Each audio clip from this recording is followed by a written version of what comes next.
Sí, bueno, este es un libro que es un proyecto personal. Yo durante 15 años he estado muy vinculada al estudio de las series de televisión y sobre todo lo que significan para su público, para los fans.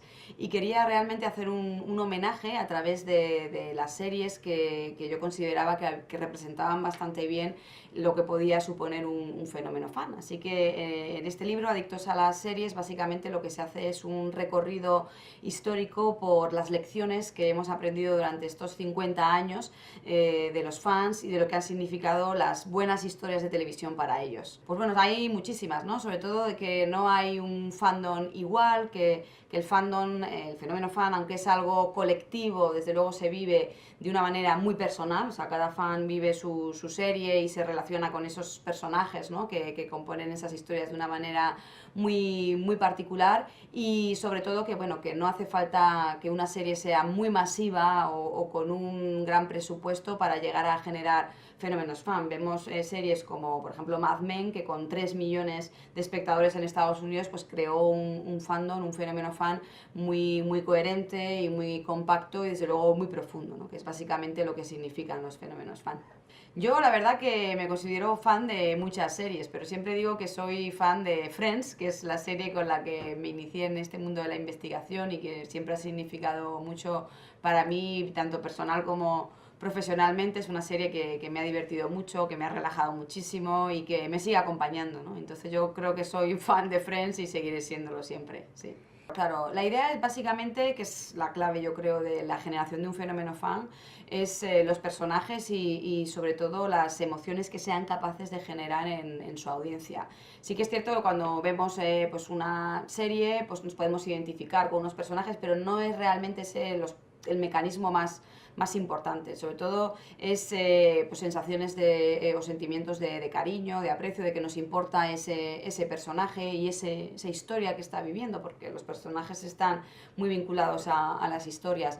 Desde luego lo menos importante es la espectacularidad de la producción, porque sí que es cierto que hay grandes producciones pues, que realmente se quedan muchas veces en el camino de no llegar a ese público. Yo creo que en ese sentido lo importante es que se creen buenos personajes con buenas historias que apelen a la audiencia a través de las emociones, ¿no? Yo creo que esa es la clave. Jorge Martínez. Recuerden ese nombre porque este chico dará mucho que hablar en el futuro. ¿El motivo? Ha quedado número 1 en el MIR tras estudiar su grado en Medicina en la Universidad de Murcia.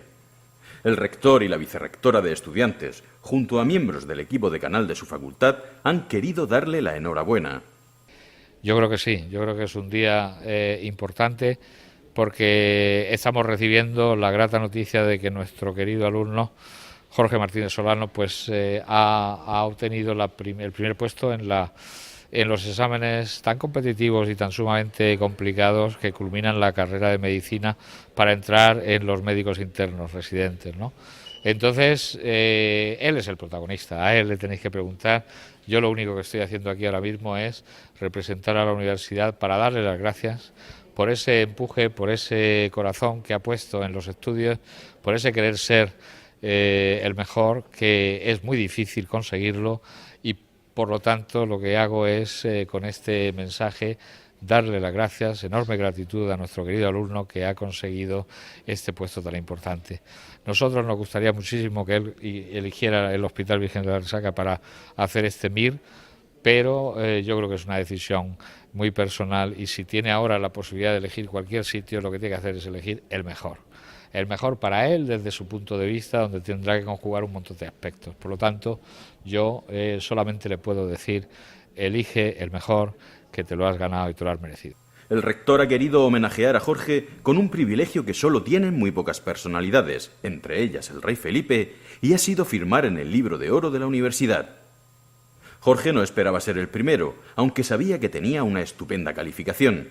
Bueno, la verdad que el número 1 no te lo puedes esperar nunca. Es algo que no te lo puedes creer ni siquiera cuando lo tienes y el recibimiento, pues bueno, estoy súper agradecido, está siendo todo sorpresa, estoy como en una nube, una satisfacción enorme haber conseguido este grandísimo premio. Bueno, mi expectativa siempre es dar el máximo de mí, no me fijaba un objetivo en un número, sino ir sin ir comparándome con los demás, compararme solo al final, simplemente ir mejorando mis errores, ir trabajando lo que sabía que podía mejorar, sin perder en ningún momento la motivación, seguir adelante y que saliera lo que mejor pudiese hacer yo. Mi mejor nota posible para elegir la especialidad donde pudiera. Ahora le queda una difícil tarea por delante, que es la de elegir el hospital en el que realizará su residencia. Enhorabuena, Jorge. Bueno, de forma genérica, si tenemos en cuenta las dos enfermedades más prevalentes, que son la caries y la enfermedad periodontal, pues para prevenir un poco esas enfermedades diría que hay como 3 pilares básicos. El primero es la higiene, y la higiene necesitamos un mínimo de 2 cepillados al día, mínimo 2 cepillados con pastas que estén fluoradas, con diferentes concentraciones, dependiendo de si nos encontramos con niños o con adultos. Al niño se le tiene que cepillar los dientes desde los primeros meses de vida, al añito más o menos, que es cuando empiezan a salir los primeros dientes, es cuando tenemos que utilizar ya pastas de dientes con una concentración mínima de 1000 partes por millón y a dosis muy pequeñitas. Esa concentración la iremos subiendo siempre con una recomendación del profesional y del odontólogo, y que dependiendo un poquito del riesgo de caries que tenga el niño o el adulto, pues se irá acoplando esas dosis de flúor a la pasta dental diaria. La utilización de colutorios siempre bajo prescripción médica, y esas un poco serían las 2 normas de higiene más importantes. El segundo pilar sería la dieta, y es que el tener una dieta sana y unos hábitos de dieta saludable no solamente tienen repercusión a nivel sistémico. Hemos visto que últimamente se ha aumentado en niños con un índice de masa corporal o niños un poquito más obesos, se ha aumentado en niños diabéticos y se ha aumentado también los índices de caries demasiado rápido, y esto es debido a la dieta. Y es que hemos visto que se están empleando líquidos, muchos líquidos muy azucarados, como son los zumos, como son las bebidas isotónicas, y todo este tipo de hábitos diarios que normalmente los niños los tienen diarios en el colegio, hace que aumenten las caries dentales bastante. Y por último, el tercer pilar, yo creo que tienen que ser las revisiones al dentista. Entonces ya no en niños sino en adultos es un mínimo de 2 revisiones anuales, siempre y cuando, dependiendo, como he dicho antes, del riesgo de caries que tenga cada paciente. Bueno, en la Comunidad de Murcia tenemos desde el año 2003 un programa preventivo que se llama PADI, que abarcaba desde niños desde 6 años hasta 14 años. Debido a la crisis económica que hemos tenido en el país, y en julio del 2011 hubo un recorte importante y nos quedamos solamente con niños de 6, 7 y 8 años. Ese es el programa actual que tenemos en la comunidad autónoma, con muchas prestaciones básicas y prestaciones complementarias, y que los niños pueden elegir entre unos dentistas, que se llaman dentistas habilitados o por el colegio de dentistas, que son privados, asisten a clínicas privadas, o dentistas públicos de la sanidad pública de la comunidad autónoma. Una vez que esos niños llegan a los 9 años, cumplen los 9 años, esos niños salen de lo que es el programa PADI, el programa de prevención, pero pueden seguir utilizando lo que son las prestaciones básicas del Servicio Murciano de Salud, es decir, esos niños quedan atendidos en la atención primaria hasta los 14 años y siguen con sus revisiones cada 6 meses, sus florizaciones, sellados, etcétera, etcétera, etcétera. Entonces, en realidad tenemos una cobertura en la comunidad autónoma desde los 6 hasta los 14 años, y todo orientado a programas preventivos de caries y de enfermedad periodontal. Y luego tenemos un rango de edad entre los 0 o los niños recién nacidos hasta los 6 años, donde el Servicio Murciano de Salud no tiene una cobertura, o mejor dicho, unos programas específicos para estos niños. Sin embargo, desde hace 2 años estamos trabajando en la Universidad de Murcia y tenemos un máster dirigido por el profesor Antonio Ortiz, que es un máster de odontología integrada infantil, donde una vez al mes, una semana al mes, estamos viendo niños desde 15 días recién nacidos hasta 14 años. Niños con todo tipo de problemas, niños con enfermedades raras, niños con ciertas discapacidades, recién nacidos que no pueden lactar bien y muchas veces necesitan de mini cirugías o eliminar pequeños frenillos. Entonces, a todos estos niños los estamos atendiendo en la clínica odontológica, ya vuelvo a decir, a través del máster dirigido por el doctor Antonio Ortiz. Hoy tenemos con nosotros a Florentina Pina, profesora de la Facultad de Enfermería, y a Carmen García Moñino, doctora por la Universidad de Murcia. Están aquí porque vamos a hablar de un tema muy interesante para las mujeres, una tesis doctoral que ha escrito Carmen y ha dirigido Florentina sobre el bienestar de la mujer. Y entre los distintos temas que se tratan el tema de la menopausia. Cuéntanos un poquito, Carmen. Hola, en primer lugar.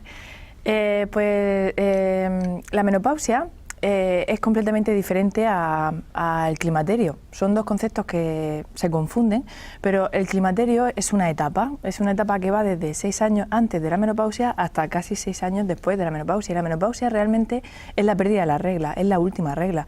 Lo podríamos comparar con la menarquia y la pubertad. La pubertad es una etapa de la vida y la menarquia es la primera regla. Pues eso sería.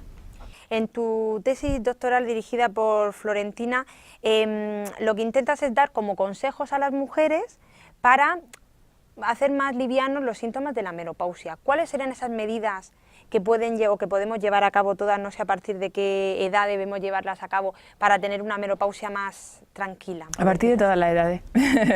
Eso lo hemos comentado nosotras, que incluso en la juventud, a los 20 años, sí que podríamos enseñarle a los jóvenes que si se cuidan, si llevan una vida saludable, sí que podrían llegar a esta etapa, al envejecimiento, o a esta etapa como el climaterio, de manera más sana.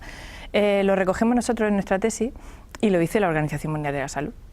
Hábitos de vida saludable, ejercicio, una dieta adecuada y poco más. De hecho, nosotros comprobamos, una de nuestras conclusiones es que las mujeres que llevaban a cabo hábitos de vida saludable llegaban a esta etapa con menos manifestaciones, con más bienestar. Con mayor bienestar. ¿Cuáles son los síntomas de la menopausia? Hay mucha gente que habla de sofocos, de cambios de humor. ¿Eso es realidad? ¿Es mito? Cuéntanos un poco cuáles son los síntomas a los que nos podríamos o no enfrentar. Síntomas físicos muy importantes, como hemos encontrado alteraciones del sueño.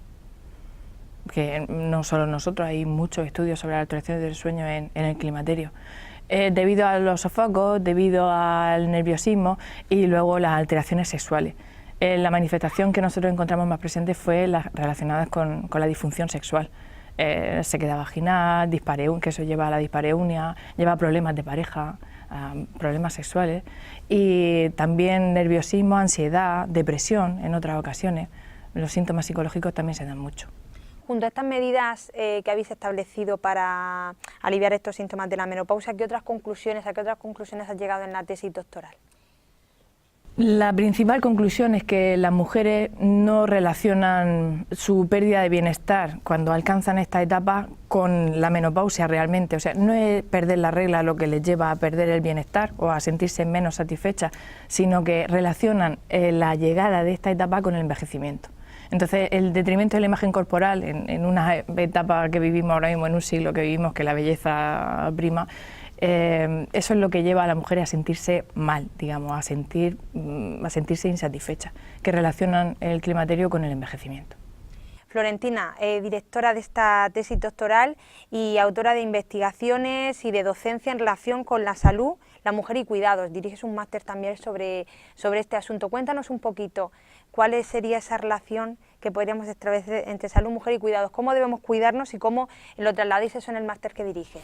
Bueno, nuestro máster fundamentalmente está asociado más que a cuidar, pero desde una perspectiva de género, y entonces es verdad que muchas de las mujeres o muchas de las manifestaciones que tienen las mujeres, aparte de que haya unos síntomas como pasa en el tema de la menopausia, del climaterio, que está muy asociado a unos acontecimientos sociales y emocionales, pues hay otro tipo de situaciones como, supongamos, por ejemplo, la obesidad, ¿no?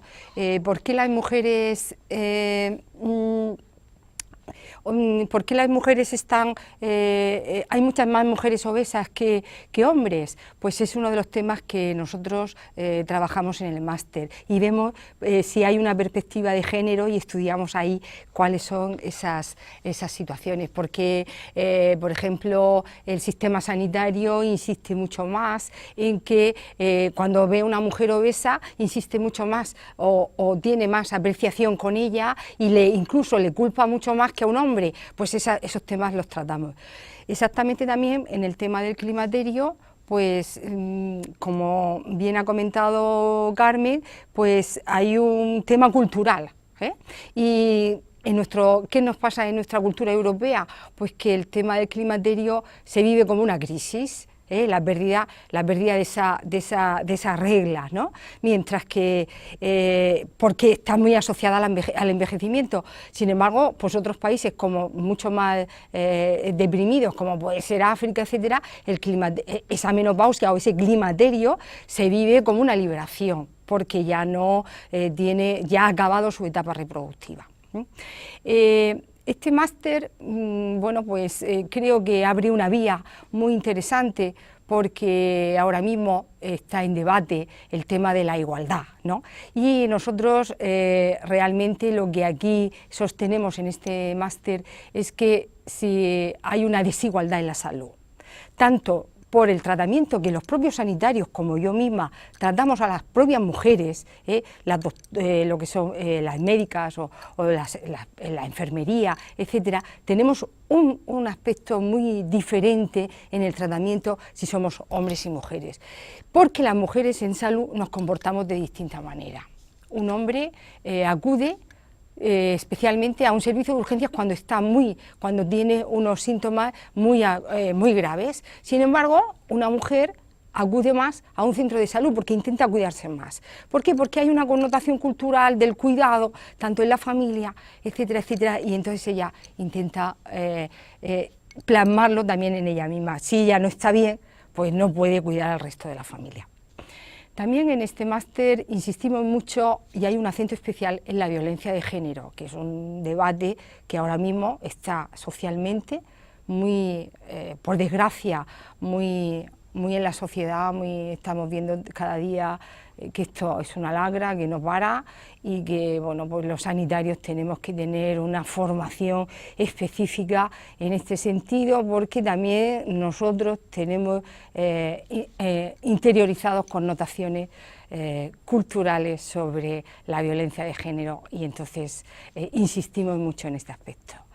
También tratamos otros temas, es un máster multidisciplinar, viene personas o profesores de Derecho, o sea, de la Facultad de Derecho, de la Facultad de Economía, de otras universidades y bueno, creo que es un máster que está, hasta ahora, lleva 8 generaciones, 8 ediciones y bueno, hay mucha demanda, se seleccionan 25, los mejores expedientes y creo que era muy necesario ahora mismo, sobre todo porque estamos cambiando la mentalidad de los profesionales sanitarios, que son los que tienen que cuidar a la población en general.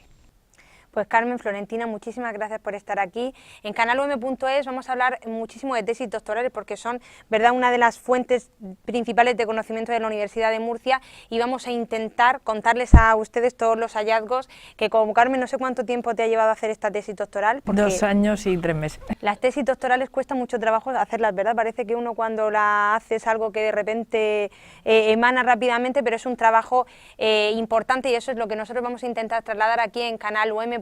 Muchas gracias. La universidad cuenta con una nueva cátedra. Se trata de la Cátedra Poncemar de Gerontología. Ha sido presentada en el campus de Lorca. Está basada en los estudios de Murcia, pero al mismo tiempo está basada en todos los profesores que conocen el tema de la gerontología en la universidad, que son muchos. Hay grupos de investigación que no están ubicados aquí, en Lorca, pero que van a ayudar y van a poner su conocimiento para que esta cátedra de gerontología vaya más lejos todavía. El objetivo de esta cátedra es dinamizar y potenciar la asistencia, formación e investigación sociosanitaria de personas mayores en la ciudad de Lorca. Está dirigida a estudiantes, profesionales del ámbito sociosanitario, personas mayores y ciudadanía en general. Y la cátedra es un activo que va a ser muy importante para nosotros porque nos va a permitir actuar a nivel asistencial, que es algo muy llamativo quizá para una cátedra, porque están programados talleres de estimulación cognitiva en esta cátedra con personas mayores, a nivel formativo, concursos, encuentros, jornadas, y a nivel investigador, por supuesto, que nos gustaría iniciar líneas de investigación en el campo sociosanitario para personas mayores. Pero siendo importante la cátedra en realidad es un elemento más de un proyecto mucho más global, mucho más amplio, que queremos emprender desde el campus de Lorca y que va a involucrar, por supuesto, a la Fundación Poncemar, a la Universidad de Murcia, Ayuntamiento de Lorca, Consorcio del Campus de Lorca, y que va dirigido a construir un centro de día. La cátedra complementa y potencia el futuro centro y lo enriquece mediante el desarrollo de proyectos y la integración de personas muy cualificadas. Y hoy también se ha firmado un convenio entre la Universidad de Murcia y el Liceo Francés. Gracias a este acuerdo se realizarán una serie de actividades conjuntas. Bueno, pues es un convenio de colaboración entre la Universidad de Murcia y el Liceo Francés, donde nuestros servicios de psicología aplicada, el SEPA, y nuestro servicio de ciencias y técnicas forenses van a ayudar a la detención de aspectos que tienen que ver con el acoso, con las formas problemáticas de algunos procedimientos, procesos que pueden tener los alumnos. Se trata de establecer no solo la detección puntual de determinados casos problemáticos que pueda haber, sino un seguimiento completo a través de unas pautas de evaluación neuropsicológica, de tratamiento, como hemos dicho, en el caso necesario, incluso se puede llegar a la realización, si fuera preciso, de informes periciales, pero en definitiva lo más importante es llevar a cabo un programa completo de concienciación del profesorado del centro, de formación. Este convenio permite estrechar la colaboración entre estas dos instituciones educativas. Pues el liceo ya había colaborado con una persona del servicio de la universidad y queríamos ampliarlo porque necesitamos nosotros, como profesionales y docentes, ayuda de profesionales para saber cómo atender a los niños, cómo se puede ayudar según las dificultades que pueden encontrar.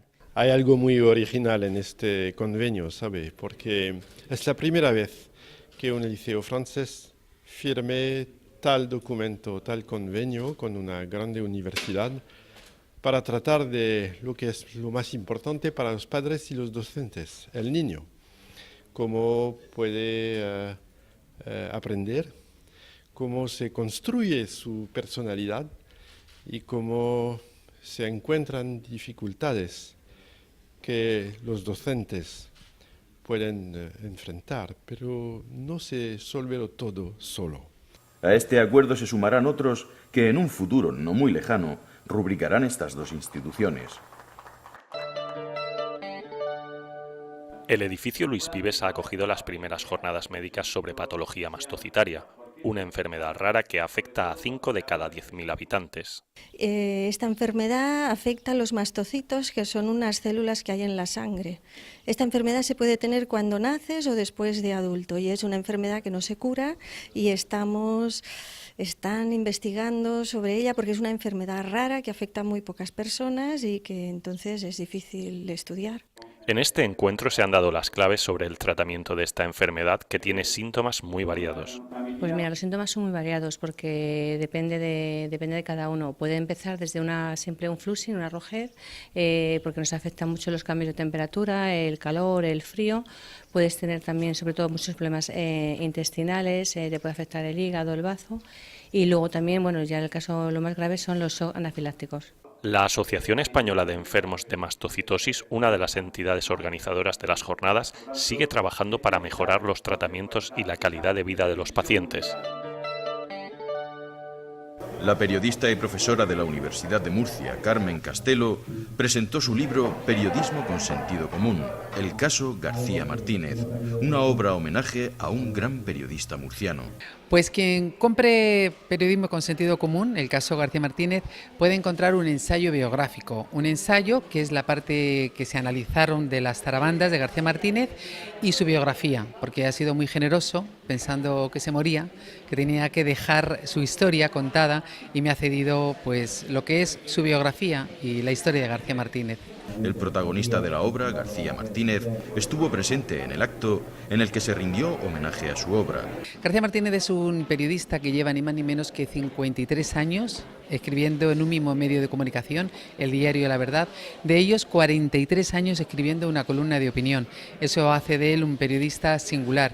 Es un periodista de Jumilla, que estuvo en Madrid y pudiéndose quedar en Madrid a trabajar, se quiso volver a Murcia, a su región, para trabajar para y por los murcianos. Y lo ha demostrado utilizando un lenguaje de cercanía, un lenguaje de cómo se habla en la calle. El libro está basado en la tesis doctoral que realizó la profesora Carmen Castelo. Porque yo creo que no sabemos lo que tenemos en la región de Murcia. No solamente pasa con este periodista, pasa con muchísimos personajes. García Martínez, si estuviera en Madrid, sin duda alguna sería un exponente del periodismo.